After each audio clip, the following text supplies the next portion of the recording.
Howdy fellas and ladies, it's me, your boy, Spoon Lad, and I'm back for another video. I don't know how I was gonna start this, but I have effectively done the impossible, and I have caught up through all of One Piece. I've done it, and now this is gonna be kind of like a two-part series. I'm doing my tier list for the arcs for each arc, which is this video here, and I'm making a video on kind of my more surface level thoughts, just my impressions of the entire series as a whole. And I mean, it's probably going to take a while for that video to come out just because of the absolute massive size of the entire thing. But for now, we got this video, keep you guys satisfied, where I'm just going to go on each arc, you know, just like a little bit. Just my thoughts on each arc as I rank them from, obviously, S, A, B, C, D. And I think I'm going to add an F tier just because not all of these, I don't think any of these are truly bad. It's just, in comparison with the really good ones, there are some really bad arcs in this whole thing. We start off with Romance Dawn. Now, I think Romance Dawn is the classic. It's certainly not S. I don't think it's A, but it's probably B. It's kind of a good baseline. Nothing really too much happens in it, but obviously it sets up the entire story. And for it to lead on to everything else, obviously I think it's B tier. Because if it was bad, if it was F tier, we wouldn't even have the show. It wouldn't even be where it is today. Now, Orange Town, honestly, I watched this one. And I've heard that Buggy the Clown is actually much more like menacing when you read the manga. Obviously, I don't know, I don't really like Buggy too much. Obviously he gets better as the series goes on and he comes back into the story later on. And I'm excited to see what he does next. But in this arc, I didn't really like him too much. Honestly, this is still, I think, finding its footing. You might hate me for this, but I'm giving it a D. It's definitely not the worst thing in the world. But comparison to, say, our best arcs in the entire series, I gotta give this a D. It just doesn't hold a candle to it. So next we're on Syrup Village. I don't know. I think Syrup Village is alright. I like Captain Kuro. I do like Usopp. He was a bit annoying at first. They give him a lot of room for him to grow. And I think he's a fantastic character. He's probably one of the better Straw Hats.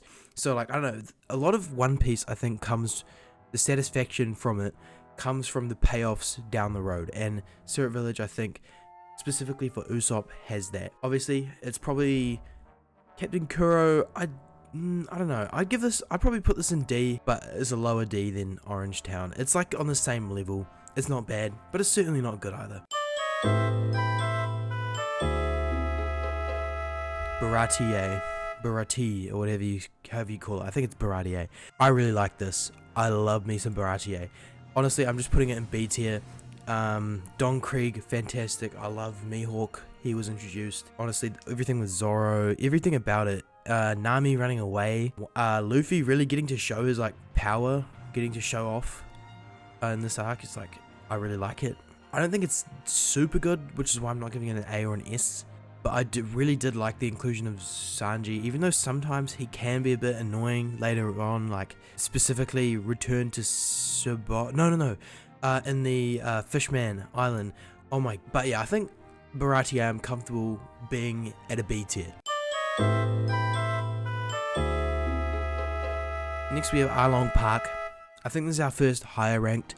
It's certainly not S, but I think I'd give it an A tier, just because it really shows everything. Although, honestly, I'm changing this around. I give Baratie A tier. I really love, actually, the more I think about it, I really love Baratie. Arlong Park, I love it. It's not bad. Okay, I can't articulate my thoughts. I'm just gonna talk about Arlong Park.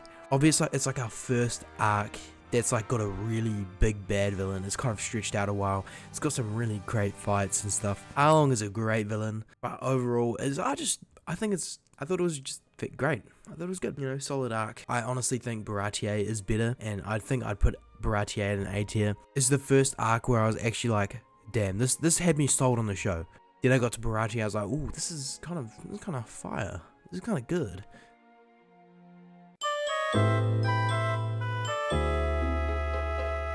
Next we hit Log Town. Now, we're introduced to Smoker, Tashigi, Dragon, Monkey D. Dragon, Luffy's father, but we don't know it at the time. It's kind of one of those arcs that's like in the middle. I give this a C tier just because I really like the arc. I like how Luffy's like, at this point, I thought that Luffy was Gold Roger's son. That's kind of the vibes that it was giving me, like when he goes up to the execution platform, his like, I thought he was his secret son, and I thought, cause Gold D Roger, I think I'd seen like Gold D Roger, and I was like, but then why is his name Monkey? Why is his last name Monkey, or his first name Monkey, not Gold? Logtown, great arc. Honestly, it's like one of those ones that kind of tides you through. And then we, yeah, there's not much to say about it. Buggy kind of comes back with Alvida. And we're getting closer. It's like the final stop before the Grand Line, which I really like. Now, Reverse Mountain. Honestly, I think Reverse Mountain is our first F. It's just one of those ones, you don't necessarily want to skip it, but it's just so short that you don't really have the time. Obviously, it sets up Crocus and, Laboon for later on, but I feel like those two things are the only things that this has going for it. Obviously with Laboon's story, Crocus eventually being revealed to be the doctor of Gold D Roger, so it sets up things much like pretty much every arc in this entire series, but it's just not super outstanding, and I think it's probably one of the worst arcs just in comparison to our best arcs, which is how I am ranking these.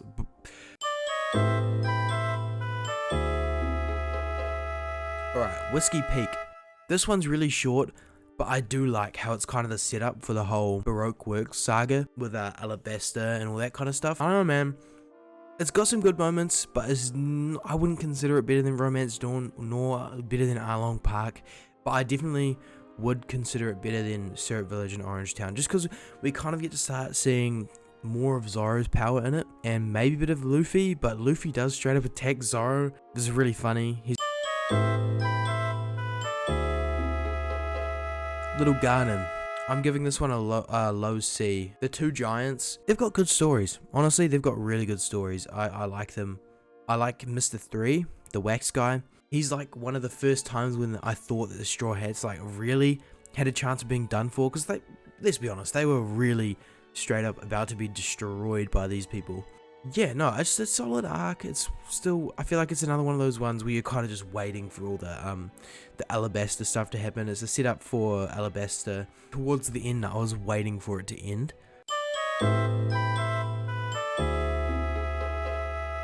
Alright, Drum Island. I am under the assumption that Drum Island is really good, but I feel like it's quite long. See, I watched the anime for this, so I don't know how the manga was. A little bit later on down the road, I started reading the manga, but the anime specifically, it felt super long. It felt like there was a whole lot of unnecessary things that I didn't need to see because they kept on going back and back to like flashbacks. I think it's a solid arc. I'd give it a B tier. It's better than Whiskey Peak, Logtown, Little Garden. Obviously, I love Tony Chopper, but I really love, it's got some really good scenes. I hate Wapol though. I hate King Wapol.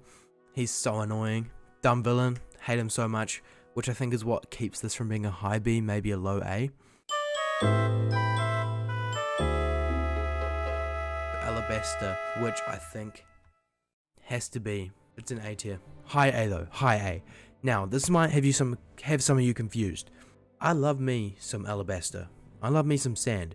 I love me some Ace. But the whole damn thing just felt way too long. It felt like it was drawn out way longer than it needed to be. Obviously, Crocodile, fantastic villain.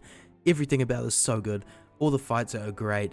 I love how it starts alluding to this big weapon called Pluton, which still, to this day, this is going to be spoilers, hasn't been uncovered, really. In the latest chapter, it's kind of, don't worry about it. Don't worry about it. You know what I'm saying. If you know what I'm saying, if you've read it, if you're up to date, you know what I'm saying.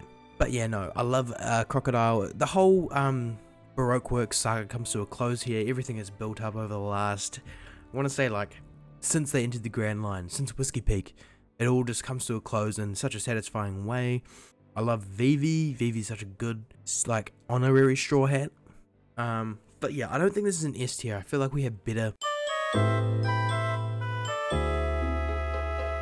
I generally tend to count Jaya and Skypiea part of the same arc because they're so closely related. So I think wherever I put these two, I'm going to be talking about them as like together.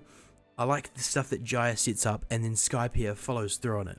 Skypiea kind of has the same problem where it's kind of a bit long, but I don't think that detracted from the quality, and this is where I started reading. Maybe that's the difference, is that it felt long, but it felt worth it in the end. It was kind of like this enclosed story, and in the end it all paid off, and it's still paying off to this day. It's another one of those arcs that's still paying off in the current events currently. I think I have to give Jaya and Sky, I'm probably going to put Jaya at a low A, and I'll probably put Skypiea at high A. We can do better. I wouldn't give this an S tier or Alabas. I'd just give these all high A's just because I like them, but there's better. There is much better.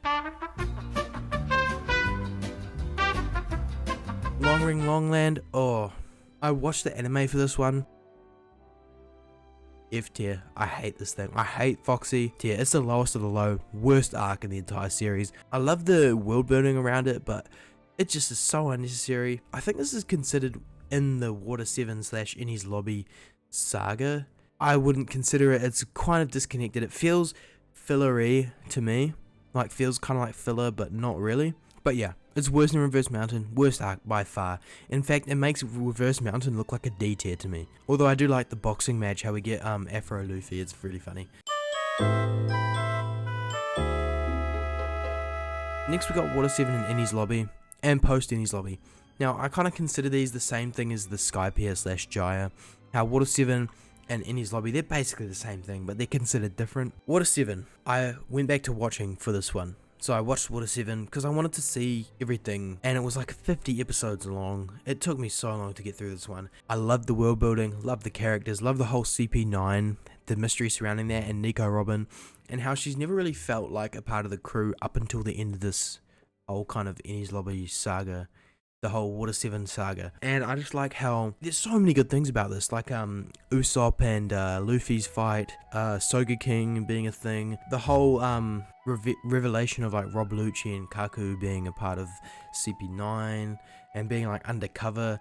They're all trying to find Pluton and stuff, and Frankie's backstory, Frankie ending up being a part of the pirates, building the Thousand Sunny, everything with the Going Merry up until this point. Oh my gosh, it's just fantastic. I love it. But that's why I'm giving this an A tier for Water 7. High A tier. I love it more than Skypiea. But ENIES Lobby, we move on to. Oh my god, I love it. This is, I watched about half of this up until the point where they're about to storm ENIES Lobby, the second half. So they kind of get to the standoff, and then I started reading from there. That standoff with them all standing on the building, looking at CP9, and they're like, "Say you wanna live, say you wanna live, Robin, do it." And she's like, "I wanna live." Oh my, whew, top 5 One Piece moments right there. The fights in this, absolutely fantastic. Obviously we got the introduction of Gear 2 and Gear 3, kind of adding a new like power up scaling system for Luffy as we move forward. Soga King / Usopp doing his sniping all the way from like the top of the building. I remember being just like, holy moly, this man is cracked, bro. This is when Usopp ascended from being like a A tier to being an S / God tier character, bro. Usopp from this point on only gets better and better. I love it. He's not annoying like Sanji is with his whole woman thing. Just so fantastic, and I have to give it first S tier. It's just probably one of my favorites. It has to be one of my favorites, especially the second half of it. Post ENIES Lobby, I'm giving it a B tier just because it's kind of, it wraps everything up. No, I give it just before Arlong Park.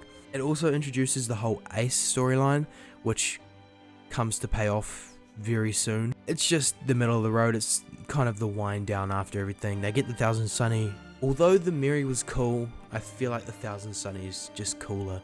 The Merry is the classic, but the Thousand Sunny is the worthy upgrade of the Merry. Honestly, I'm giving Thriller Bark like a high C.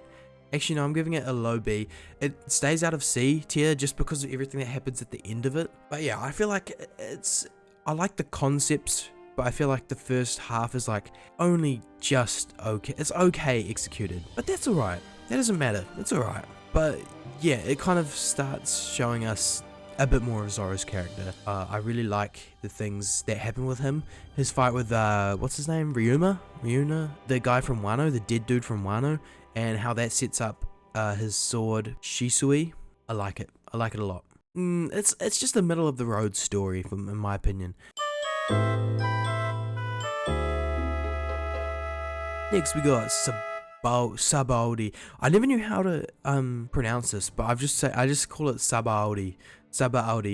I think I have to place this in S tier. Maybe it's the highest S tier at the moment. I just enjoyed Sabaody Archipelago just way too much. It was so cool. I love the tension.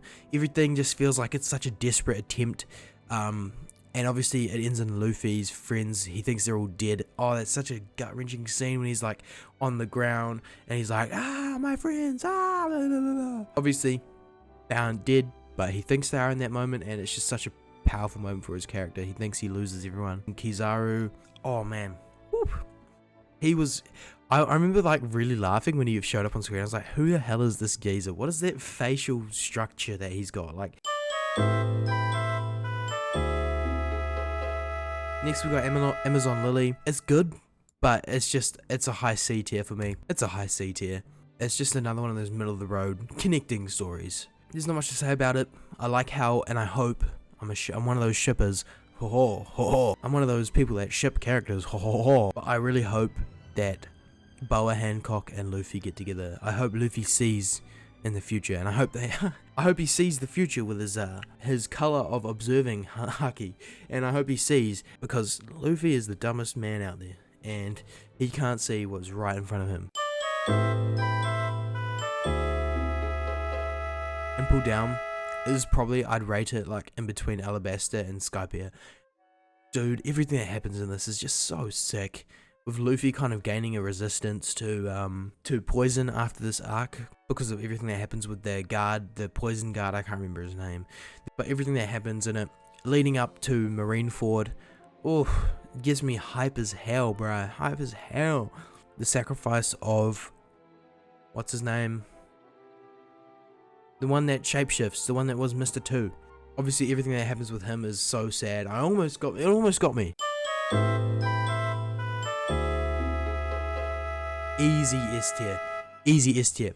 Ace's death, the saddest thing I think I've ever like seen. I cried so much at that, and I did not expect it. The whole arc is just it's just one massive battle, and I think literally that's just what I like about it. I just like that it's a big battle. Obviously Whitebeard dying, Blackbeard stealing his power. I was like, what? I still think it hasn't been answered to this day why he can steal powers, and I hope it does, because it shouldn't be a thing, but apparently it is. That a Daredevil fruit user can steal another one's power and then have it for himself. I don't know. We got post-war. Good arc, but it's another one of those connective tissue arcs. Keeps you going for a little bit. Same with the return to Sabaody.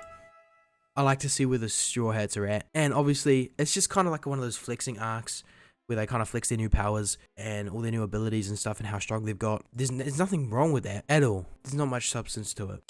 I'm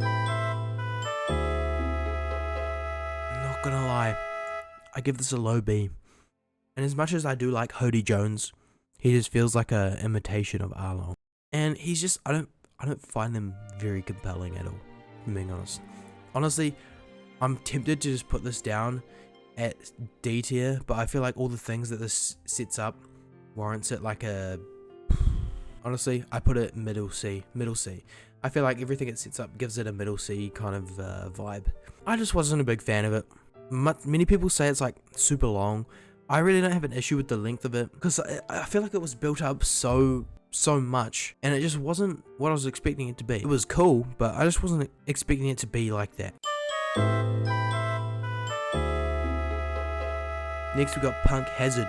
I love this arc. It's cool, but it's not S tier. Certainly not. I'm putting it low A tier. I love how we get to see Trafalgar Law. He's now one of the emperors. I know, not emperor. He's one of the warlords. He's really cool. He's so cool, bro. He's got some really great moments, and obviously Caesar the Clown is introduced. It's a relatively big player for like the rest of the story, because everything that happens in this arc pretty much carries over into the last, up until today. You know what? I really liked it, but I don't think it's A tier. I think it's a B tier, just below ARLONG. I think this is one of the only arcs that actually warrants how long it is. It being like 105 chapters long, I think it warrants how long it is, and it's definitely S tier. It's one of my favorites. Everything. It's too much for me to go into depth right now. Doflamingo, love that guy. He's awesome. Luffy's power up, gear 4, awesome. Everything that happens with Usopp, awesome. Zoro, awesome. Nami, awesome. What actually happens to Nami? Never mind. Don't forget I said that. I mean, Robin was with him? Yeah. Robin, awesome. Just everything. It just comes together. The, Sabo was back, and I was like, what? Sabo was back? And then he takes Ace's fruit. I was like, what? It was just so cool. It was so cool, bro. And then they introduced, what's his name? The dude that launches meteors from space, bro. He was sick. The blind dude. He was awesome, bro. He's my favorite admiral. Everything about Dressrosa just made me go, oh, that is clean. That is so cool. Next we go to Zoe. Zoe starts setting up stuff for Wano. It's a setup arc and more in itself. I'm putting it at low C. Obviously, I enjoyed it, but I feel like I was I'd heard of this massive elephant before. I didn't know it was Zoe, but when I found out that this was the massive elephant, this Zoe arc, I'm not gonna lie, I was a bit disappointed when I found out it was just one of these carry through arcs that kind of just tied you over. I'm not gonna lie, I was slightly disappointed.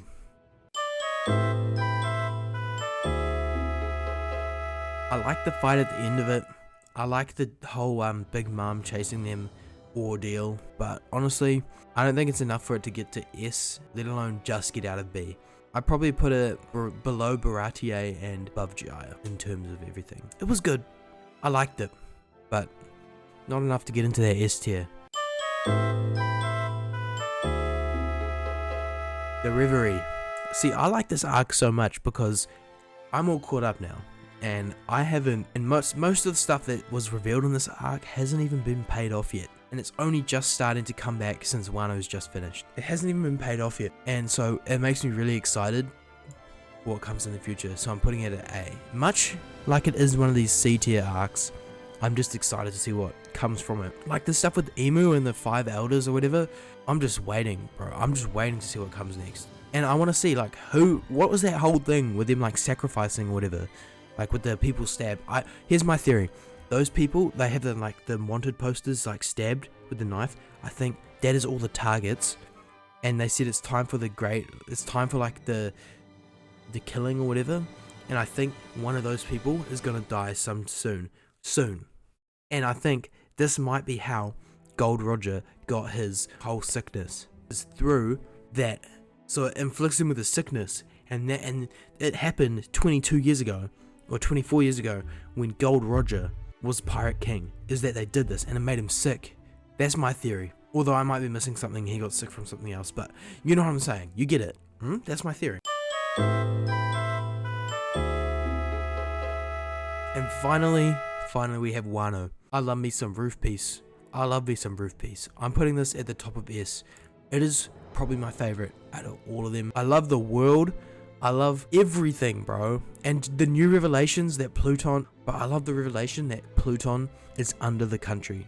Is under there, and that Wano's kind of like the sea level rose, kind of like Water 7. But it makes sense. It actually makes sense in my mind, because when I saw the design of Wano, how it's like kind of up a bit, and then you've got the water, like how it's like a hidden, you know what I'm saying?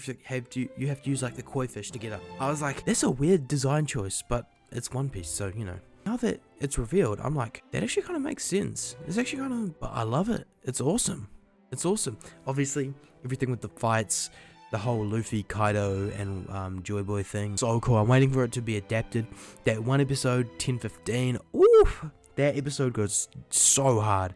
I was reading it, but then I went back and watched the episode because I heard it was awesome. And it was awesome, alright. It was so good.